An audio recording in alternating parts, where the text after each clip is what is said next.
मानवत येथे रस्त्यावर धोकादायकरित्या लावलेल्या वाळूच्या हायवावर धडकून दुचाकीस्वार ठार झाला। ही घटना 17 जून रोजी सकाळी 6च्या सुमारास राष्ट्रीय महामार्गावरील कैलास पेट्रोल पंपासमोर घडली। सुरेश आसाराम हाळकर वय वर्ष 32 असं मृत्युमुखी पडलेल्या शेतमजुराचं नाव आहे। याबाबत अधिक माहिती अशी की एका मित्राच्या मोटरसायकलमधील पेट्रोल संपल्याने सुरेश पेट्रोल आणण्यासाठी शहरातील रुडी शिवारातील कैलास पेट्रोल पंप येथे मोटरसायकलवरून गेले होते।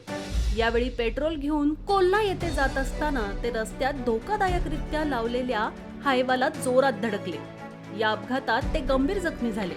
त्यांना पेट्रोल पंपावरील कर्मचारी व नागरिकांनी परभणीच्या जिल्हा शासकीय रुग्णालयात दाखल केलं, परंतु उपचारादरम्यान त्यांचा मृत्यू झाला। मृताचा चुलत भाऊ मुंजाभाऊ हारकाळ वय वर्ष 38 याच्या फिर्यादीवरून हायवा चालकाविरुद्ध गुन्हा दाखल करण्यात आला आहे। मृत सुरेश हारकाळ यांच्या पश्चात आई, पत्नी व लहान मुलगी असा परिवार आहे। पुढील तपास फौजदार दिगंबर पाटील करत आहेत।